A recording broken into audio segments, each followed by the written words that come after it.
Was weiß man über Djinn? Können wir Djinn als Menschen wahrnehmen? Ganz kurz, ja oder nein? Es macht Sinn für die Menschen, die daran glauben. Assalamu alaikum, wir sind wieder back. Wieder zurück an Migranten der Tafelrunde und Marcel. Und ich. Heute zu Gast haben wir Mohammed, Professor, Doktor, Mashallah, Mohammed Raibe. Und wir sprechen zum Thema Djinn. Und wir haben da festgestellt, es gibt wahrscheinlich mehr Mythen als wahrscheinlich Fakten. Oder nennen wir es jetzt einfach mal Fakten, die zu diesem Thema existieren. Und also, gibt es Djinn? Was bedeutet Djinn? Was ist das Wort? Wie viele Stories gibt es darüber? Aber bevor wir in das Thema einsteigen, hier nochmal ein paar Informationen zum Thema Djinn. Die Existenz von Djinn wird im Koran bestätigt. Nach islamischer Lehre schuf Gott die Engel aus Licht, Menschen aus Lehm und die Djinn aus rauchlosem Feuer. Doch im Gegensatz zum christlichen Konzept von Dämonen sind die Djinn nicht alle böse. Die Djinn verfügen, genauso wie die Menschen, über einen freien Willen. Unter ihnen gibt es also gute und schlechte Djinn. Sie leben auch auf der Erde. Allerdings sind Menschen generell nicht in der Lage, die Djinn zu sehen. Und da fangen die Gruselstories an. Das Konzept Djinn gab es schon vor dem Islam. Neben den Koranversen gibt es also auch Mythen und Märchen über den Djinn, die seit Jahrhunderten kursieren. Djinn sind auch heute noch fester Bestandteil der Popkultur in muslimischen Ländern. In Serien und Filmen, Büchern und Geschichten vermischen sich volkstümliche Mythen und theologische Fakten miteinander. In den meisten Fällen nehmen sie die Rolle der bösen Dämonen ein, die den Menschen schaden wollen. Aber nicht immer. Von den Djinn wissen wir aber nur sehr wenig. Ich glaube, du begreifst nicht, mit wem du es hier zu tun hast. Was ist Fakt und was ist Aberglaube? Wir unterhalten uns mit einem Experten zum Thema Djinn. Was sind denn Djinn eigentlich? Also der Glaube an die Djinn, der ist in der Theologie fest verankert, weil Djinn als solche, als separate, so muss man sich das vorstellen, Lebewesen tatsächlich im Koran erwähnt werden. Mhm. Man findet Aussagen darüber, dass Djinn aus Feuer geschaffen sind. Der Punkt ist, dass das aber nicht näher ausgeführt wird. Genau. Und jede weitere Ausführungen sind halt Interpretationen und Überlegungen darüber, was es bedeuten kann. Und ich denke, das sagt schon mal sehr viel aus, wenn so viel Freiraum für Interpretationen ist, dass dieses Konzept auch nicht so, sagen wir so dominant ist, sozusagen in der muslimischen Lebenswelt oder für das Seelenheil, dass es so viel Raum einnimmt und so konkret ausbuchstabiert wird. Vielleicht erst einmal nochmal ganz kurz, was genau bedeutet das Wort Djinn? Weil im Arabischen benutzt man das ja auch für beispielsweise jemand ist verrückt, Majnun, da steckt dieses Wort mit drin. Da steckt das Wort mit drin. Ja. Ja, macht auch irgendwie Sinn. Man das auch. Ihr bleibt bei so, ja, total. Ja, Djinn, Majnun, genau. Oder, Entschuldigung, wenn jemand verrückt wird, Djan, also das ist dann auch so ein, vielleicht so ein Dialekt, ich kenne das Hocharabische dann nicht, aber... ich habe auch einen Kumpel, der ist Djan, der ist crazy. Der müsste wahrscheinlich Türke sein. Ja. Und wenn es mit C geschrieben wird, ja. Das Wort Djinn kommt vom Verb Janna, Yajunnu. Und erstmal heißt das verborgen sein, verschleiert sein. Das ist die eigentliche Übersetzung. Und daraus abgeleitet, Djinn ist eine Lebensform, die vor unserem Auge, vor unserer Wahrnehmung verborgen ist. Und der Verrückte ist im Grunde derjenige, dessen Verstand benebelt, umhüllt ist und deswegen nicht mehr klar denkt sozusagen. Und deswegen benutzt man das Wort Majnun im Arabischen für verrückt. Was wissen wir wirklich faktisch oder was weiß man über Djinn? Also die Djinn beschreibt jetzt erstmal sozusagen die Wesen, die aus Feuer geschaffen sind. Und dann gibt es noch einen zweiten Begriff im Koran, der Shaitan. Und damit werden überwiegend die bösen Djinn assoziiert. Dazu muss man sagen, Shaitan wird in der Grundbedeutung Lebewesen oder Menschen, die über das Maß hinaus etwas tun. Da ist eine negative Konnotation mit drin. Shaitan kann man für Menschen kann man nämlich im Koran, wird ja auch im normalen Gebrauch, im normalen Alltagsgebrauch kann man das ja natürlich auch. Aber damit ist auch im Koran das so gemeint. Genau, im Koran gibt es durchaus Verse. Ach so, die Shayatin und es ist nicht nur eine Figur. Genau, es ist nicht eine Figur, es sind auch Menschen damit gemeint, die maßlos die Böse sind. Und deswegen ist jetzt nicht überall, wo Shaitan im Koran steht, automatisch irgendwie der Oberböse. Die Djinn, genau, der Oberböse oder die Djinn. Genau.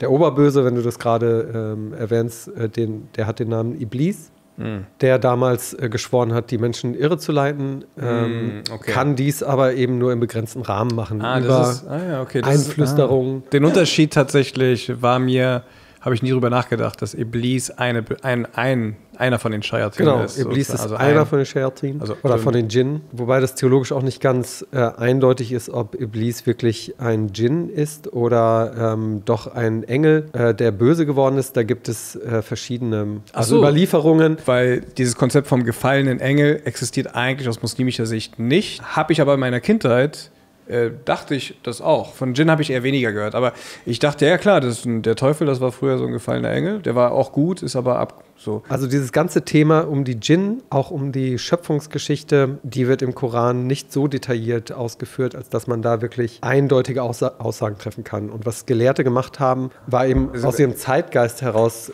gedacht. Und die haben sich dann Quellen bedient aus dem jüdisch-christlichen Erbe. Und daraus entstehen halt Parallelen, die vielleicht gar nicht unbedingt intendiert sind. Aber man hat es genutzt, beziehungsweise dann auch immer in dem Kontext vielleicht, weil man sowieso mit Juden und Christen in Kontakt war. Und der Koran selbst konstruiert ja auch einen ganz starken Bezug zum Juden- und Christentum, beziehungsweise sieht sich ja in einer Reihe von Offenbarungen. Deswegen ist das vielleicht gar nicht so weit weg, da Parallelen zu schlagen. Aber das Konzept Djinn, das scheint ein Konzept zu sein, das auf der arabischen Halbinsel eben auch vor dem Islam präsent war und das eher so ein altarabisches. Das gab es schon genau. Das ist safe. Das ist ein altarabisches Konzept, das aufgegriffen wird.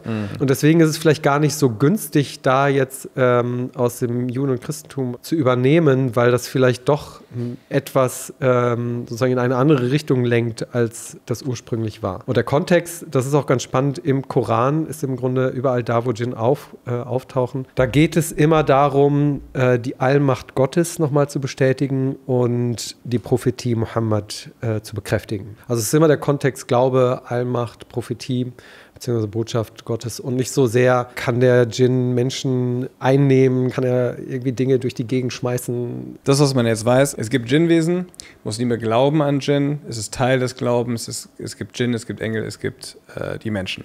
So. Der Unterschied zwischen Engel und Djinn und Menschen ist, Engel haben keinen freien Willen, Menschen und Djinn haben es. Korrekt? Genau. Das heißt, Menschen und Djinn können laut der islamischen Lehre auch glauben. Genau. Oder auch nicht glauben. Ich habe so ein bisschen geguckt, wo Djinn anscheinend häufiger mal auftauchen. Das ist viel, wenn man alleine unterwegs ist, viel in so verlassenen Gegenden, Ruinen und, was ich sehr irre fand, an öffentlichen Toiletten. Das fand ich sehr interessant. Mega eklig. Geht doch woanders hin. Hä? Und dann noch auf Marktplätzen oder Märkten. Und das sind die immer so schreien, ne? Genau, das sind die.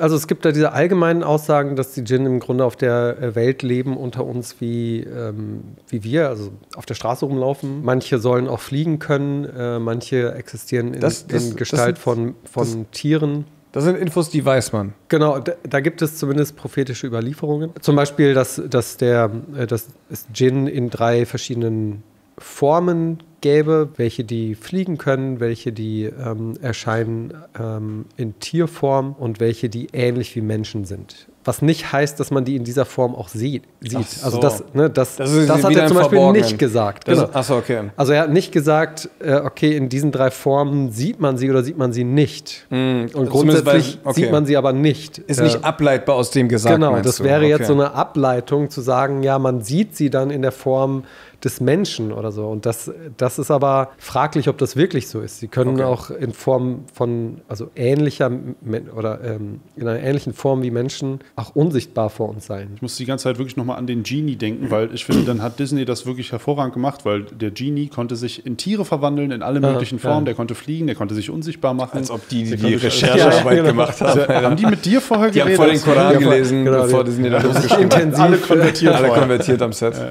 Es gibt ja sehr viel Geschichten über Djinns. Jetzt sagst du selber, also das war nicht unbedingt das Thema der Gelehrten scheinbar. In der frühislamischen Zeit wahrscheinlich nicht. Trotzdem wurde es zum Thema. Meistens Gruselgeschichten, meistens habe ich auch das Gefühl, sehr oft so Angstpädagogik an Kindern oder aus Unwissenheit heraus, das darfst du nicht, das darfst du nicht, das darfst du nicht. Sonst betet dort der Scheitan oder was auch immer. Was ja toll wäre, ne? Haben wir festgestellt. Wenn der Scheitan beten würde, wäre super. Ja. Aber kannst du dir erklären, wie das zustande kommt? Gerade in der türkischen Community oder auch teilweise in der arabischen, jeder hat irgendwie Schiss vor diesem Thema. Kaum einer traut sich darüber zu reden. Das ist mal ganz interessant. Djinn was sie machen können, die Menschen eben anstiften zu schlechten Dingen. Das ist aber nur das Anstiften. Sie können von ihnen Besitz ergreifen und diese Handlungen tatsächlich vollziehen. Wenn man sich das theologisch vorstellt, können sie das auch nicht, weil der Mensch ja im Grunde für seine Taten selbstverantwortlich ist und am Tag des Gerichts. Kannst du da ein Beispiel nennen? Was wäre zum Beispiel, wo man das Naja, dann greife ich nochmal auf, wo tauchen die auf? Also auf Marktplätzen oder an Orten. Toiletten. Toiletten lassen wir jetzt mal aus. Also da, wo Menschen interagieren und zwar in einem Kontext, der nicht des Gottesdienstes sozusagen abgestellt ist. Ja? Das ist schwierig, diesen arabischen Begriff zu übersetzen. Sag mal auf Arabisch, Zeit, Malahi, also Zeit totschlagen in einer Form, die nicht dem Gottesdienst dient. Dann ist ja auf jeden Fall in unseren Handys ist dann Djinn. Ja, zum Beispiel, genau. Ach so, das ist jetzt einfach nur, okay, das liegt in unserer Interpretation, wo das sein könnte. Genau, es liegt in unserer Interpretation, wo das sein könnte. Was man da rausnehmen kann, so eine Gemeinsamkeit ist eben da, wo Menschen interagieren und wo potenziell auch Streit gefördert werden kann. Ich glaube, der Begriff dafür, dieses Einflößen, ist ja so Waswasa. Genau, Waswasa. Ja, anstiften, verführen. Bringt man mal mit Shayatin in Verbindung. Aber dass das dann wiederum Djinn sind, das war mir jetzt nicht so ganz bewusst. Sorry, wenn ich das so blöd frage, aber wie kann man sich das vorstellen? Und genau darüber gibt es eben keine Aussagen, keine Informationen. Wie die das machen. Genau, wie die das machen oder in welcher Form das Menschen wahrnehmen oder so. Viele setzen das gleich mit schlechten Gedanken oder so. Okay. Das ist im Grunde die Kontaktzone, die Menschen und Djinn haben, dass sie angestiftet werden. Nur das Interessante ist eben, dass Gelehrte sich bei diesem Aspekt gar nicht so sehr auf den Djinn als Quelle für böse Gedanken konzentriert haben, sondern auf die eigene Triebseele. Auf das Nafs. Und es gibt eine ganze Wissensdisziplin, in der sich Gelehrte damit beschäftigt haben, wie vervollkommnet man seinen Charakter, wie schafft man es, ein besserer Mensch zu sein. Und da kommt der Djinn überhaupt gar nicht vor. Also man konzentriert sich beim Besserwerden, also auf sich selbst und nicht auf äußere Einflüsse. Hast du denn gefühlt schon mal Djinn gespürt, bemerkt? Nein. Ich bin auch gar nicht so sozialisiert, das ist das Interessante. Ja. Also ich habe zum Beispiel das erste Mal davon gehört, dass man den Gebetsteppich einrollen soll, weil sonst der Teufel betet. Als ich meine Oma besucht habe, irgendwie da war ich 12 oder so und das mal aufkam. Da habe ich mir gedacht, okay, aber das ist doch gut, wenn er betet. Ja, klar. Genau. Allahu Akbar. Aber in anderen Kulturen oder in anderen sozialen Gruppen, wann immer irgendwie was schief läuft, ja, und da fällt mal die Lampe von der Decke oder so oder ein Bild von der Wand und dann ist der Djinn, der Shaitan ist hier oder sonst was. Das prägt dann natürlich die Wahrnehmung und das Weltbild. Ja, verstehe. Wie war es denn bei dir, Jonas? Ich weiß nicht, ob es jetzt daran liegt, Syrien, Jordanien, ob das so ein Ding ist, also locker auch in irgendeiner Weise, aber ich wurde da es gab nie Geschichten, es gab nie Sachen, die ich mir da angehört habe, ich wurde da gar nicht so sozialisiert. Ich kenne kaum Horrorgeschichten. Ich habe aber auch einen Freund gehabt, der mir erzählt hat, dass er eben als Kind Djinn gesehen hat, weswegen er nur mit Licht anschläft. Der einzige Kontakt zu irgendeinem, der diesen Kontakt gehabt haben soll. Und für mich war das, als ich ihm zugehört habe, ich glaube, dass du das glaubst und es tat mir auch voll leid, weil der hatte wirklich Angst vor Djinn. Jetzt ist es natürlich schwer als Muslim, du stehst dann da und dann sagst du, ja, glaube ich nicht. Also ich habe das jetzt auch nicht gesagt. Ich glaubte ihm, dass das seine Vorstellung ist. Aber ob es wirklich ein Djinn ist, das habe ich nicht geglaubt. Da stelle ich mir natürlich die Frage, darf ich so denken? Weil ich persönlich habe da nicht so Berührungsängste mit dem Thema. Ich stelle mir das auch gar nicht so vor. Also wenn Teil des Glaubens ist, es gibt die Djinnwesen, cool. Ich glaube aber wirklich, wie er das, also es macht für mich mehr Sinn zu sagen, die sind nicht in unserer Welt. So, genauso wie Engel, wenn man an Engel glaubt, und das ist auch Teil des Glaubens, ich sie nicht sehen kann. Tatsächlich kann man ja Engel, das sind aber den Propheten wahrscheinlich eher vorbehalten, würde ich jetzt sagen. Aber deswegen bin ich da relativ schmerzfrei, würde ich behaupten. Können wir Djinn als Menschen wahrnehmen? Ganz kurz, ja oder nein? Nein. Nein, weil sie zu getrennt sind. Ja. Gibt es Propheten, die Djinn gesehen haben, mit ihnen gesprochen haben? Das ist eine gute Frage. Ich glaube ja, weil Propheten tatsächlich auch Engel wahrnehmen konnten, aber auch immer nur im Rahmen, wie es Gott sozusagen für sie erlaubt hat. Also es ist jetzt keine Grundfähigkeit von Menschen oder von Propheten, aber Gott hat ihnen bei Gelegenheit mehr gezeigt sozusagen als Den anderen Nicht Menschen. Propheten. Okay, Genau. das macht Sinn. Deswegen, was wir gemacht haben, ist, weil wir wissen, dass es sehr viel, also ich habe das ja schon sehr oft mitbekommen, jeder hat irgendwie eine Djinn-Story zu erzählen oder man kommt als Kinder zusammen. Und wir haben dann auf Instagram so einen Aufruf gestartet, wo sie ihre Djinn-Stories uns zuschicken wollen. Es gab wirklich einige, die uns was zugeschickt haben. Und wir nennen dieses Spiel Mythen eintüten. Mythen eintüten. Mythen eintüten. Und was wir jetzt machen, ist halt wirklich, wir hören uns diese Stories an und dann gucken wir, können wir es entmystifizieren. Man könnte natürlich auch Djinn-Busters. Djinn-Busters.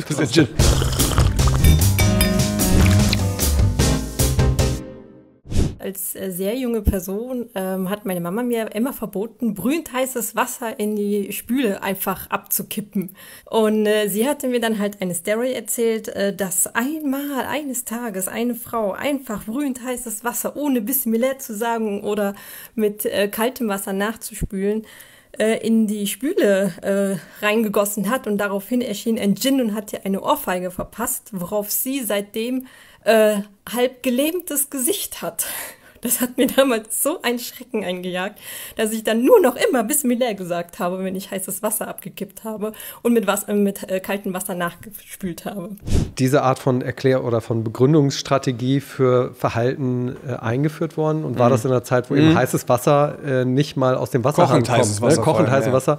Das war halt nicht mal irgendwas Wertvolles. Du musstest erstmal irgendwas holen, Spüle Feuer oder machen und dann also, Wasser heiß machen und so weiter. Und dann kippst du das nicht weg. Dann machst du daraus, kochst du mit oder machst Tee oder also Kaffee oder irgendwas. Genau, erziehungspädagogisch. Einfach, ja. Das andere ist, ein Djinn kann ich eben nicht ohrfeigen oder... Zumindest von dem, was wir wissen. Was du jetzt meintest, ne? Also es gibt keine Berührungspunkte. Zumindest wird es im Koran mal erwähnt, dass in einem Kontext, wenn jemand Zinsen nimmt, dann ist es so, als wäre er vom Teufel berührt worden. Nochmal so ein kleines Side-Note, also dass wir das mit Teufel übersetzen, bringt schon Implikationen mit aus dem deutschen Sprachgebrauch, die im Arabischen nicht drin sind. Ja. Ne? Das muss man ganz klar sagen. Also alle Vorstellungen, die man hat hier mit Teufel und Antichrist oder als Gegenspieler oder so, das sind fremde Konzepte. Also, dass der Djinn einen berührt und wenn ja, wie, ist eben nicht geklärt. Und dass er jetzt da einen Menschen ohrfeigt und der dann gelähmt ist, das...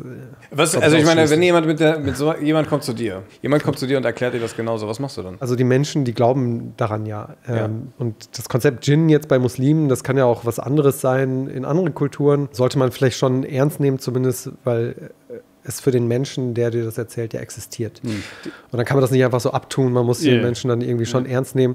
Ich war in der Heimat meiner Eltern in Algerien und war auf dem Balkon und habe gerade vormittags einfach runtergeschaut, weil der Balkon Richtung Bazar, Markt gerichtet war.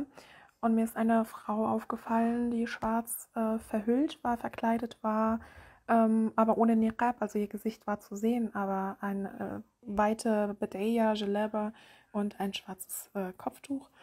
Und sie hat auf einmal beim Gehen und beim Tragen der Tüten ganz komische Zuckungen gehabt und ist dann wie zusammengeklappt, also ist einfach umgefallen. Es hat sich eine Menschenmenge um sie gebildet und die wollten ihr helfen.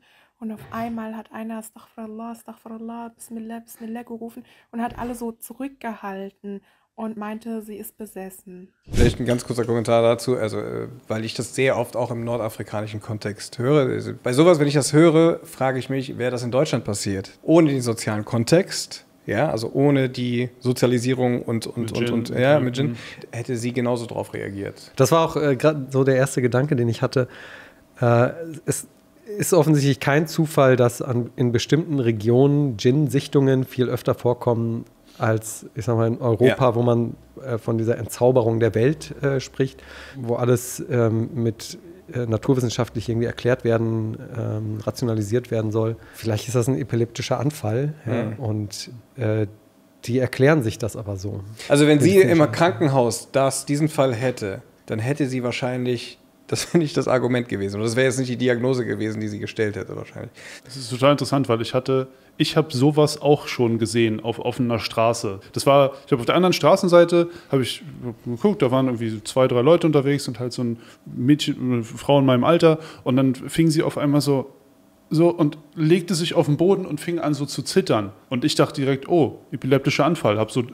Mit keinem Sinn habe ich drüber nachgedacht, oh, da ist jetzt ein Djinn in ihr drin. Habe dann halt ein Feuerwehr gerufen und mich zu ihr hin und dann stand sie auch wieder auf und meinte, nee, alles okay und so. Ich habe das alles okay. Alles in Ordnung. Das ist geflogen einfach. Und dann dachte ich mir, ja, natürlich, klar. Ja, klar. Das ist völlig normal. Ja, knallrote Augen gehabt, klar. Ja. Außen komplett weggedreht. Ja. Ich habe es häufiger. Ja, weil der Genie bei Aladdin sowas auch nicht macht. Deswegen ja, genau. Wusstest du auch nicht, dass es das passiert. Ja, aber original, wirklich. Also ich habe da nicht drüber nachgedacht. Ja, ist auch ganz spannend, dass also ihr ganzes Leben lang wusste sie vielleicht, dass es sowas wie Djinn gibt, aber hat noch nie einen Djinn gesehen. Und jetzt ist sie in Algerien und auf einmal poppen da die Djinn-Ereignisse. Vor allem die anderen interpretieren das ja auch so. Das macht ja auch was mit einem. So. Ja. Also ich bitte jetzt nicht falsch verstehen, dass wir es nicht so abtun oder sowas, überhaupt nicht. Genau. Aber wir versuchen es einfach nur einzuordnen.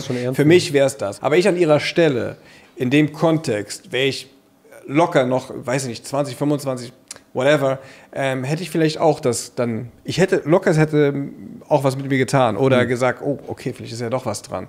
In dem Moment. Später, wenn ich dann noch mal eine ruhige Minute hätte ich es vielleicht noch mal anders verstanden und anders interpretiert. Mir wurde mal gesagt, und da war ich, glaube ich, Anfang 24, von einem sehr bekannten Prediger, dessen Namen ich jetzt nicht nennen möchte. Dieser hat mir gesagt, dass ein Djinn in mich verliebt sei und er könne das anhand meines rechten oder linken Auge ausmachen. Dass, wie gesagt, dieser Djinn so sehr in mich verliebt ist, dass er nicht möchte, dass ich heirate und ich aufgrund dieser Tatsache Single bin. Ja. Und er würde mir anbieten, bei mir Ruqya zu machen, dass dieser Djinn verschwindet. Und das wäre so die Lösung meines Single-Daseins. Auch sowas habe ich ein paar Mal gehört. Wie ist das einzuschätzen? 24 ist für uns sehr jung. In manchen Kulturen ist 24 für eine heiratsfähige Frau schon sehr alt und man muss Erklärungsstrategien finden, warum diese Frau noch nicht verheiratet ist. Und heute ist es auch kein Problem mehr, dass man Single bleibt für Mann und Frau. In manchen Kulturen ist es das mit dem Alter und vielleicht braucht man da eine Erklärung, warum das so ist. Für sie natürlich auch gar nicht so schlecht, weil sie dann, ich bin ja gar nicht dran schuld.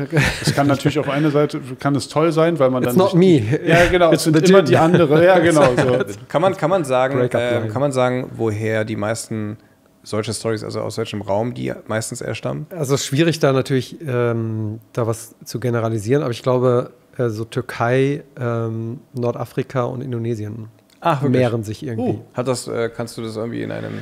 Kann ich nicht. Da gibt es Volksglaube, Volksmythen. Ja, besonders stark. Ich glaube auch gerade in Marokko, Algerien. Das ist auch so ein Neid, stark, das Motiv des Neides, mit des dem Auge Auges irgendwie ganz stark, auch in der Türkei. Interessant, warum gerade in den Regionen? Weil wie gesagt, aus Syrien kannte ich das nicht, aber Syrer unter euch schreibt es auch gerne in die Kommentare. Bei Syrien kenne ich so eine Storys einfach nicht. Jordanier auch nicht. Bei Jordanien gibt es so Zauberei. Ja, aber auch das so in einem sehr, low-key so gefühlt, aber... Genau. Aber auch um bestimmte Themen herum. Also Ehe, Fruchtbarkeit, solche Sachen, Schönheit einer Frau oder eines Mannes. Das sind Zauberei. Da kommt dann so, genau, sie heiratet nicht, weil sie verzaubert ist oder jemand ist neidisch. Aber vielleicht nochmal, kann sich denn theologisch gesehen, könnte sich ein Wesen, ne, also was wir eigentlich nicht sehen können, in einen Mensch verlieben? Ja, aber da gibt es gar keine Aussage. Gar keine Aussage. Also ich würde sagen nein, aber... Ja. Aber es kann im Kontext... Warum auch? Also das macht ja gar keinen Sinn. Ey, es gibt Menschen, die lieben Bäume oder Lokomotiven. Also es gibt heiraten oder so. Ja. Ich habe das im Vertrauen erzählt. Ja. Wir wollten ja eine Folge machen über Leute, die zum Beispiel mit Djinn in Berührung kamen. Wir wollten, die Folge sollte nicht so heißen, sondern sie sollte heißen, die mit Geisterwesen in Kontakt waren. Das ist ja der Punkt. Im muslimischen kulturellen Kontext wird es dann vielleicht Djinn genannt, in einem christlichen Kontext vielleicht, keine Ahnung, Dämon. So, und andere Kulturen haben wieder einen eigenen Begriff. Da war für mich einfach interessant zu sehen, okay, inwieweit spielt spielt diese kultursensible oder kulturspezifische Prägung eine Rolle in der Art und Weise, wie wir Sachen benennen oder wie wir sie auch wahrnehmen. Hier in Europa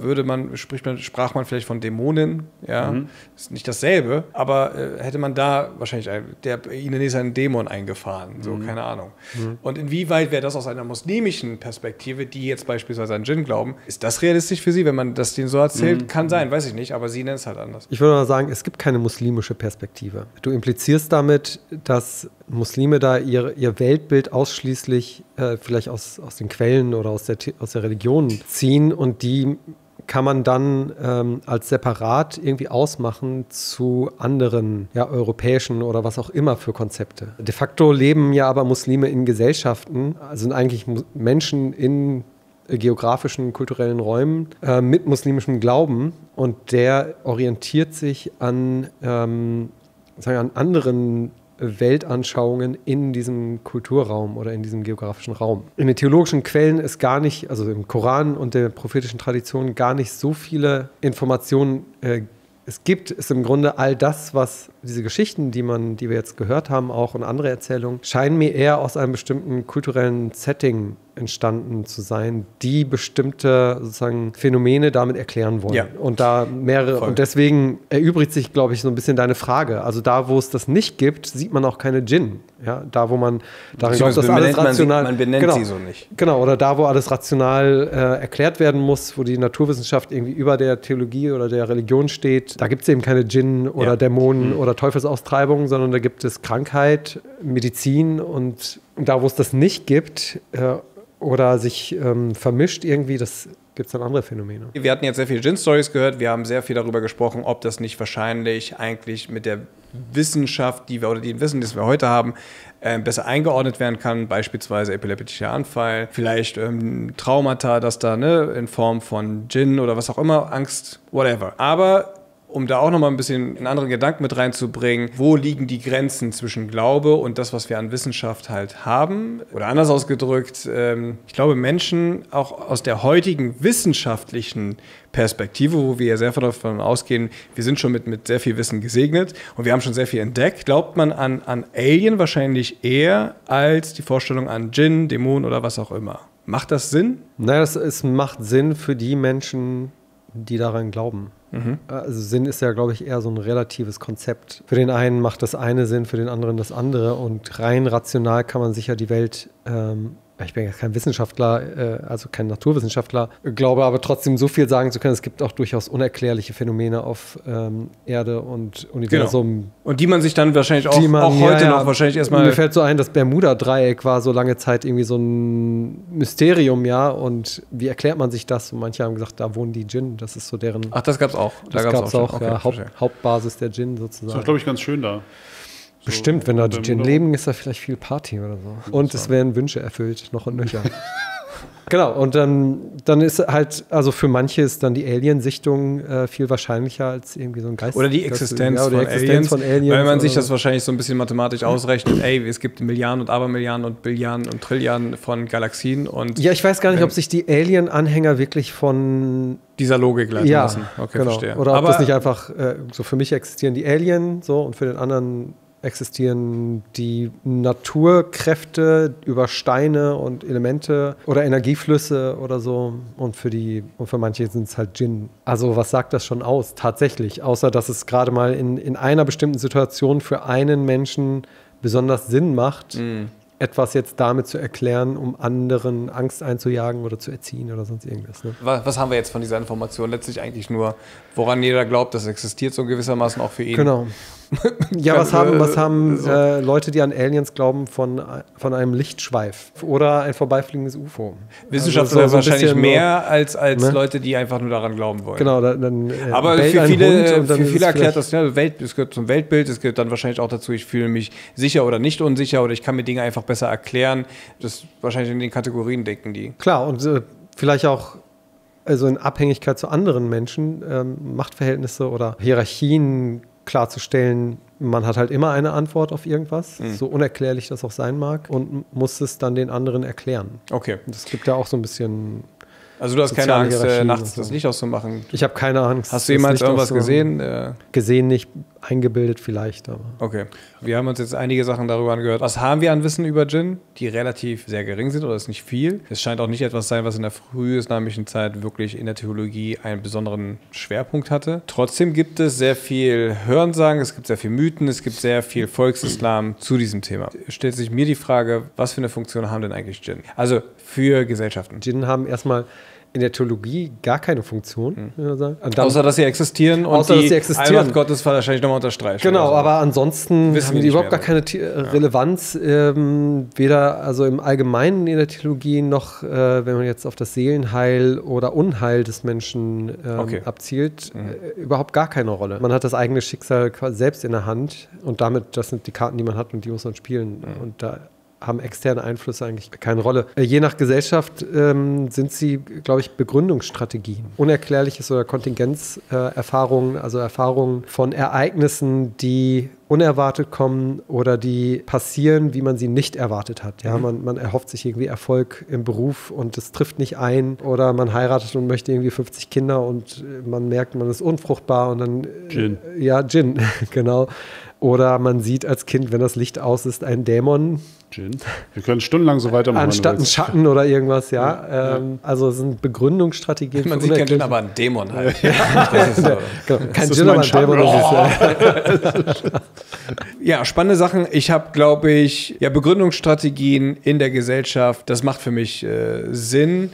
Also, Djinn im islamischen Glauben, muslimischen Glauben, sie existieren und dann wäre es auch nochmal interessant, wen sollte man dann fragen halt. Es ist ja auch immer so eine schwierige Sache, Theologe, ich habe ein Problem, man geht ins Internet heutzutage, da gibt es locker sehr, sehr viel, aber wer kann das nochmal einordnen? Und dann in den Moscheen müsste man halt auch immer schauen, so sind die Leute wirklich studiert, sind das Theologen? Es gibt sehr viele Laienprediger, aber hast du da vielleicht einen Tipp, wo geht man denn hin, wenn man das Gefühl hat, oh, ich bin unsicher? Nee, ich kann vielleicht nur mal sagen, weil ich im Vorfeld, habe ich natürlich auch versucht, da mal an Informationen ranzukommen. Und natürlich gibt es sicherlich auch in Sprachen wie im Türkischen oder Indonesischen oder so Literatur. Im Arabischen gibt es die auch. Und interessant ist halt, die machen im Grunde alle dasselbe. Die sammeln diese Bits and Pieces von Informationen und versuchen daraus Sinn zu generieren. Und dieser Sinn, ja, diese Sinnstiftung, die da geschieht, wenn man sich die ganz genau anschaut, dann ist es eben eine aus der Gegenwart heraus. Und das suggerieren sie nehmen nicht einfach nur die Quellen und die Aussagen aus dem Koran zum Beispiel und der prophetischen Tradition lassen sie so stehen, sondern sie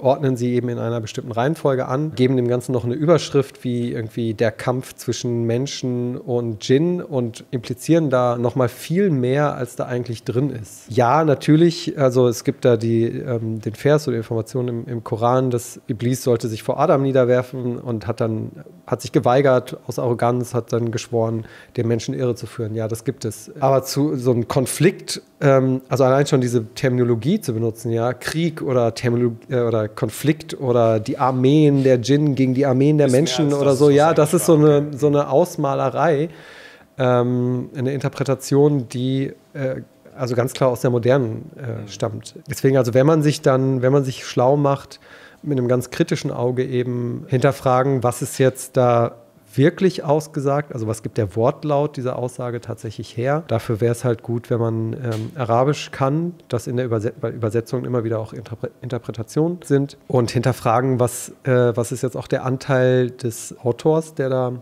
gerade das uns zur Verfügung stellt. Und weil das auch immer gerade für sunnitische Muslime ein sehr häufig ein überzeugendes Argument ist, Gelehrte anzuführen. Aber man muss sich natürlich auch fragen, in welcher Welt haben diese Gelehrten eigentlich gelebt und wie interpretieren die ihre Welt und was geben die uns dann mit? Einfach nur als Frage mitzunehmen. Ne? Also wenn jetzt manche Muslime hören, wir sollen jetzt auch noch Gelehrte anzweifeln, darum geht es doch gar nicht. Es geht nochmal einfach vor Augen zu halten. Auch genau. Sie sind in einer bestimmten Zeit groß geworden, sozialisiert, Prägung etc. Auch das ist ihrer Zeit, sind auch nur quasi Kinder ihrer Zeit. Das bedeutet einfach nur, dass eine Prägung auch nochmal eine andere war. Und ganz vielen Dank, ich habe keine weiteren Fragen. Dankeschön. Danke, dass du extra gekommen bist. Also, falls euch diese Folge oder dieses Format gefällt, lasst uns einen Daumen hoch da, damit wir Bescheid wissen, ob wir das hier überhaupt weitermachen sollen. So ist es ja. Und wenn ihr gar keine Folge mehr verpassen wollt, dann klickt ihr doch hier auf ein Abonnement. Da oben geht es zu einem Video, was sehr gut passt, von Phil Lauder, Al-Mandin und die Energiesparlampe. Hervorragend. Und darunter geht es zu einem unserer letzten Videos, und zwar NASA Spray.